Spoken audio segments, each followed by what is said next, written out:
Millions believe God exists. Few have proof or even no proof exists. Have you proven God exists? Or do you hope, suspect, feel, believe, think He does? No. Can His existence be scientifically proven? No. Can you know with certainty that an all-intelligent mind created the universe and all life on earth, including you? Sure, if you're dumb enough to have faith in a god, but I mean, otherwise no. Must the answers be accepted on faith? This series covers the existence of God and will be among the most important you ever watch. In under 2 hours, you will see it is impossible for God not to exist. Not just improbable or that the case is strong, impossible. All doubt of His existence will vanish. You will also see how God describes atheists. This series squarely faces basic questions. To those with an open mind, it will be life-changing. Whoa, yes, I get to find out what Yahweh thinks about me. Is it Yahweh? Oh, great. Oh, the great Lord Yahweh. Please, Yahweh, tell me what you think of me. The great Lord Yahweh. We're about to find out what he thinks about atheists, and we're going to see how it's impossible for him to not exist. Basically, what his entire video boils down to is a bunch of thought experiments, one of which I've debunked in a previous video, which is actually the only other video I've done on this channel. But, yeah, it's really just stupid logic. I have looked at some of the research that he provides, but at the end of the day, this video does not produce a lot of actual evidence. It's just thought experiments, bullshit statistics that have been debunked multiple times before me. And the only reason why I'm even doing these videos is I haven't actually seen any of the, skeptics that I subscribe to actually tackle this video series, so I decided, fuck it. I've got a long time to spare. I'm going to take him down. Bring it on, motherfucker. People have debated the existence of God for thousands of years. Most conclude it cannot be proven one way or the other. As is the best conclusion to come to. Something that is untestable cannot be tested. The majority think the answer lies in abstract philosophy and the metaphysical. Others become agnostics, asserting they don't know if God exists. Those who do accept His existence often do so passively, merely because they were taught it from childhood. Okay, yeah, this is the biggest issue I have with religion. I know that you want to spread the word of God and all that, but we're in a technological age. Please, don't teach your children about God. Let them choose their own way. If that means they become Islamic, Zionist, Hebrew, whatever, it's all their choice. Don't force your choices upon your child. That is essentially raping their religious choice. Some don't care. Many of these cannot be moved from their apathy. Atheists, having concluded God does not exist, represent a special category God describes. Atheists only lack a belief in any religion. We're godless. We don't make the assertion that God doesn't exist. We simply make the statement that we lack a belief. The fool has said in his heart, there is no God. You will learn why God twice calls atheists fools. Almost 50 years ago, I learned of absolute proof God exists. My studies lasted 2.5 years. I came to realize I did not have to accept His existence on faith. 30 years seems like enough time for science to progress and create new ideas that challenge those previously held assertions that you made from the evidence. Science has learned much more, and the case for God is now airtight. Airtight? I'm gonna have fun blowing holes in this one. Woot woot! Honestly, there's nothing more enjoyable in the world than being able to prove people wrong. And so all I have to say is, buckle in, buckaroos! We're gonna go on the ride! This broadcast begins presenting numerous absolute proofs God does exist. No! Daddy, stop it! I don't want to touch the ad space! No, Daddy! That's my safe space! I don't want any ads in my safe space, Daddy! Some proofs will amaze you, others will inspire you, still others will surprise or even excite you. Okay, I'm going to cut the video here. I'm not going to link the original video in the description because I've seen YouTubers who have had their videos taken down simply because they've had the link in the description. So if you want to know what this video is, it's Does God Exist? Many Absolute Proofs Part 1. I will be cutting it just to get the time scale down, and I'm just going to be focusing on the arguments that he makes, the ones that dangle and the ones that actually come to a point. A second great question is unavoidable and inseparable from the question of God's existence. Whether there is life on earth because of blind, dumb luck through evolution or because of special creation by a supreme being. Evolution does not make a claim of abiogenesis. All it does is demonstrate how species have evolved from their ancestors to the ones that we see today. Did all life on earth evolve over millions of years, as evolutionists assert, or did an all-powerful God author it? We already know the answer to this, but it'll be funny to see where it goes. I also studied evolution versus creation in depth during the same period I sought to prove God's existence. And can you provide any evidence from your studies where you took a conclusion and warped reality to fit that conclusion? Can you provide any of those papers, or did you drop out after the 2.5 years that you did the study? I learned it takes far more faith to believe the intellectually fashionable evolutionary myth than that God exists. In fact, I learned evolution is based entirely on faith, because no true facts or proof have ever been found to support it. And here we go, yet another bullshit claim that evolution is faith. I don't understand what creationists have with religion. All it does is dictate how the species we see today have come from a common ancestor. It doesn't make a claim that God does or does not exist. It doesn't say that life originated by itself or by a divine creator. It is neutral in that aspect. It just makes a claim on how the species we see have come into existence. Faith is vital to a Christian. You saw that without it, no one can please God. If you are uncertain God exists, because proof has not been firmly established, under fire, your faith will wane or collapse. I promise. The Bible's God has shown the way to peace, happiness, and abundant life for all people willing to study His instruction book. And of course, you get peace and love from God so long as you stone adulterers and kill the non-believers. Welcome to Christianity. This would rid mankind of the confusion and evils that encompass this world. Of course, some don't want this God to exist because if He does, they must obey Him. I'd just like to point out that the majority of the issues in this world stem from fucking religion. Now, before starting this study, remember, assumptions don't count. Neither do superstitious myths or traditions based on ignorance. Okay, that statement doesn't make a lot of sense. Every day when we wake up, everything that we experience is based on 3 basic assumptions. Number 1, we assume the universe exists. Number 2, we assume we exist in that universe. And number 3, we assume we can interact and learn from that universe. What can be known from science? Only accept facts. Think rationally and clearly. Then accept what can be proven.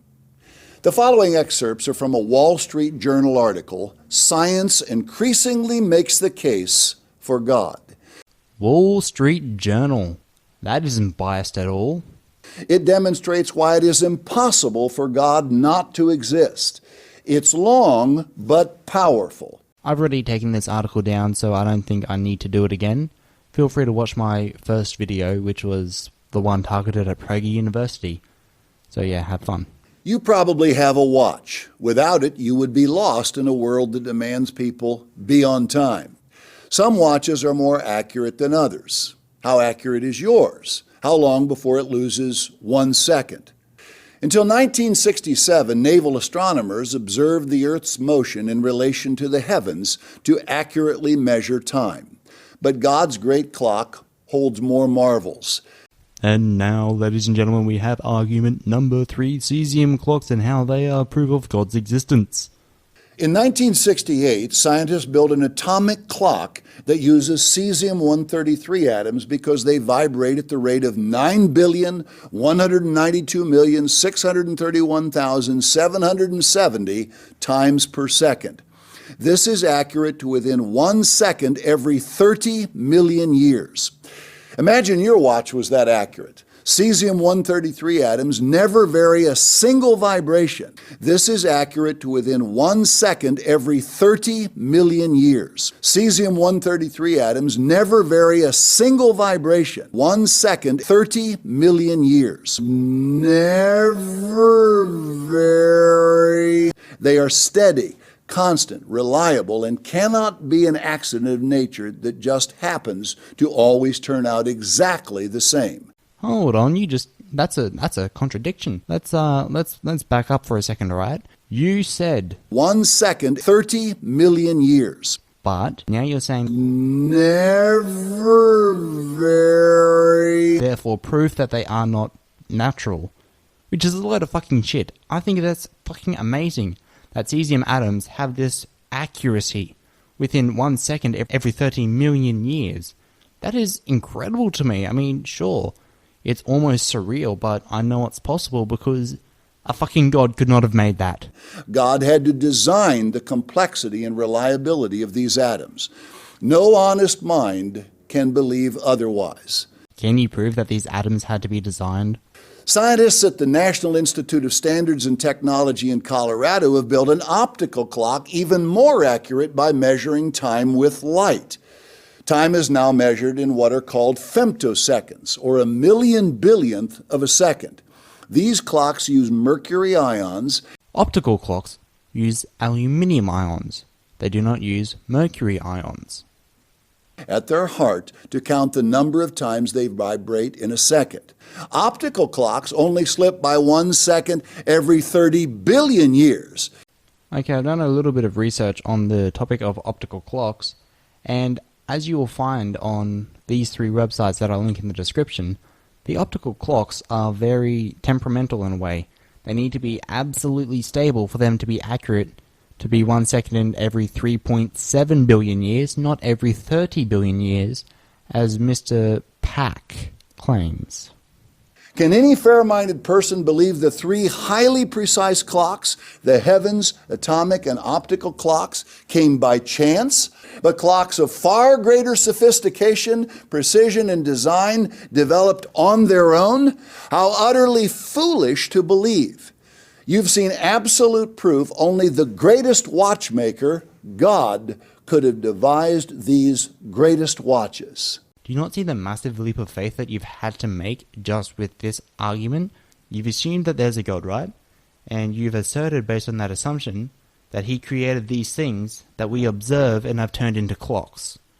That doesn't make a lot of sense. You said earlier that assumptions don't count, so why should this argument hold any ground at all? What is the truth of modern science regarding the origin of all matter in the universe? Do scientists claim it has always existed? Or have they determined there was a moment in time when all matter came into existence? The latter answer is yes. But what is the proof? Proof? A Christian providing proof for their claims? This is a first.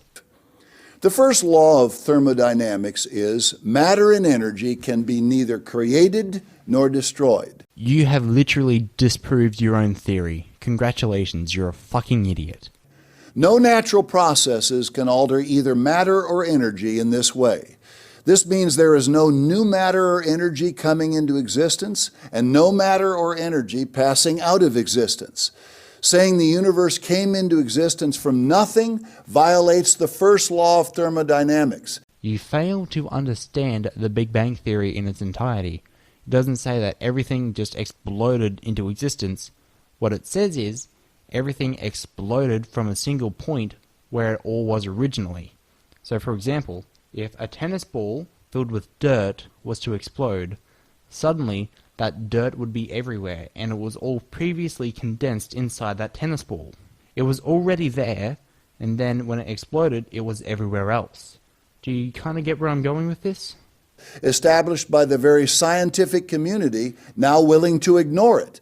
This law plainly demonstrates that the universe and all matter and energy within it must have had a divine origin, a specific moment in which it was created by someone all-powerful.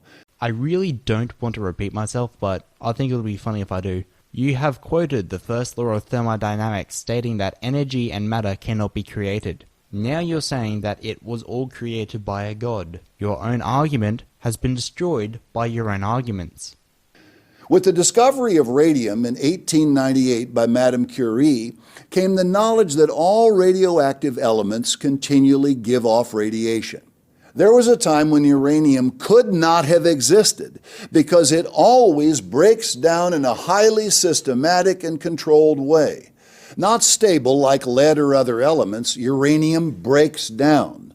So there was a specific moment when all radioactive elements came into existence. Time for this beautiful thing called nuclear fusion. Basically, elements get condensed into other elements in the intense heat and pressure of a star. Hydrogen can turn into uranium over a long period of time given the right circumstances. Which means, yes, uranium does get created, just not in the way that your ethereal sky daddy does it in 7 days. This represents absolute proof that matter came into existence. In other words, matter has not always existed. Can someone help me out here? The stupid is getting too high. He doesn't realize that he's disproving his own argument. He literally has said that energy and matter cannot be created or destroyed. And by saying that a god willed everything into existence, willed everything from nothing, that's a load of shit. This flies directly in the face of evolutionary thought, that everything gradually evolved into something else. Whoa, where'd you get that? Evolution just makes claim on species and speciation. It doesn't make any sort of claim on how everything has come into existence. No rational person could possibly believe the entire universe, including all radioactive elements that prove there was a specific time of beginning, gradually came into existence by itself. Okay, when the Big Bang says the universe exploded into existence, it doesn't mean like the Cambrian explosion over a billion years.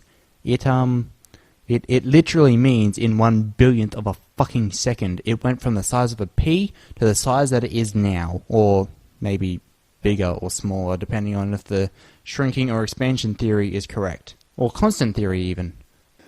Try to build something, anything from nothing. Even with your creative power engaged in the effort, you would never be able. You cannot, in 100 lifetimes of trying, produce a single thing from nothing. Can any doubter believe everything in the entirety of the universe, in all its exquisite detail, came into existence completely by itself? Be honest. Again, accept facts. This is proof that the natural physical realm demands the existence of a great creator. That's a bit of a loaded statement. You're trying to tell me what I believe. No, I don't believe that the universe was created in a single instant. I believe that the matter in the universe was constant. It was always at this certain point, and that certain point exploded, creating the universe as we know it. The second law of thermodynamics is best summarized by saying everything moves toward disorder, a condition known as entropy. The second law of thermodynamics relates only to closed systems. So that's where I'm going to leave this argument. Evolution is shot full of inconsistencies. Evolutionists have seized on many theories within the overall theory in an attempt to explain the origins of plants, animals, the heavens, and the earth. Over and over, these theorists try to explain how life evolved from inanimate material into more complex life forms until reaching the pinnacle, human beings. Okay, I know I said I was going to leave this argument alone earlier, but this is the one thing that I really want to focus on. He's trying to say that all life is trying to become human. That is not what evolution teaches. What evolution teaches is that all life evolves and adapts to its environment in the best way possible. Humans adapted in Africa the best way we possibly could. Then eventually, we moved from Africa up into Europe, and that's when the white skin developed. We needed to have white skin so we could absorb more vitamin D. At least that's the leading theory. And then we moved to the Asian Peninsula, where we needed to grow slanted eyes to protect from all the sandstorms. You get what I'm saying now? Here's one example of a debunked theory. Many evolutionists have tried to argue that humans are 99% similar chemically to apes, and blood precipitation tests do indicate that the chimpanzee is people's closest relative. Milk chemistry indicates that the donkey is man's closest relative. Cholesterol level tests indicate that the garter snake is man's closest relative. Tear enzyme chemistry indicates that the chicken is man's closest relative. At the core of this argument, this guy is saying these different tests suggest different things, so why aren't we related to those things? What he fails to understand is that the blood precipitation is based on the similarities in DNA that we share with this species. We share a lot of DNA with chimpanzees, which means they are our closest living relative. I mean, you could also make the argument that humans share a very decent amount of DNA with a banana, but bananas are not very relative to us. That's theorized as random convergence. More people should weep for evolutionists. Let's consider the incredible complexity of life. Everyone has witnessed explosions. Have you ever seen one that was orderly? Mr. Pack wants us to consider the complexity of life, and now he goes off on a tangent talking about explosions. Or one that created a watch or a clock, or a single thing of exquisite design instead of chaos and destruction. If you threw 1,000,000 hand grenades, you would see them produce chaos and destruction 1,000,000 times. There would never be an exception. So, for example, if you were to throw a grenade 1,000,000 times, you could create a swastika from all the wood that you've just blown up. And you could also bring back the Third Reich and have it reign for 1,000 years. Consider the next quotes involving the likelihood of an explosion creating the entire natural realm of life on Earth. Dr. B.G. Ranganathan said, "The probability of life originating from accident is comparable to the unabridged dictionary resulting from an explosion in a printing shop." The Big Bang Theory does not make a claim on life on Earth, you fucking idiot. What the Big Bang Theory does is make a claim on the universe as we know it. Evolution is the one that makes the claim on life. Except it doesn't make the claim of how life originated. That theory is a biogenesis, or in your case, creation, or in another case, creation by alien intervention. Evolution just dictates speciation and how species have changed and built themselves over time. The English professor of astronomy at Cambridge University, Sir Fred Hoyle, also stated, "The chance that higher forms have emerged in this way is comparable with the chance that a tornado sweeping through a junkyard might assemble a Boeing 747 from the materials therein." I love how he takes these quotes from creation scientists and think that they hold any weight and merit in a rational skeptic environment. I mean, sure, if you wind back the clock long enough, you'll find that something occurring is statistically unlikely. However, if you repeat that experiment enough times, eventually it will occur. Just because it's statistically unlikely does not mean that it's impossible. It just means that it has to happen at least once in X amount of times. Consider the common mousetrap. Everyone is familiar with it, and most have used one. Which part of a mousetrap could you remove and it would still work? The answer, none. Since the mousetrap cannot be made any simpler, it represents a condition called irreducible complexity. Irreducibly complex systems cannot be produced gradually by slight successive modifications from a less complicated precondition. They must exist exactly as they are, whole, complete, or they cannot exist at all. Take away any part and they cease to function and therefore to live. I mean, sure, you kind of have a point here. If a human was to be born without lungs, then realistically they would die immediately. But if you roll the clock back about 3.7 billion years, when life was first thought to originate on Earth, do you know what you would find? The answer is you would find a spectrum of life that doesn't have lungs, eyes, it can barely sense heat, and it is stuck around heat ducts, just surviving off the heat excreted off that. And then, what I'm theorizing is that one of those groups somehow was forced away into a very similar but slightly different environment, and then it changed. It changed in a way that caused it to have irreducible complexity for that environment. And then that continued on for many different other species as it eventually moved from one point in the ocean to land. Sure, irreducible complexity is a really good thing to look at when it comes to trying to debunk evolution. But, if you think about it, it does make a lot of sense. The reason why it's irreducibly complex is because it's evolved for that particular environment. If I was to go to Africa, right, and my white skin would just burn. There's no reason for me to have white skin in Africa.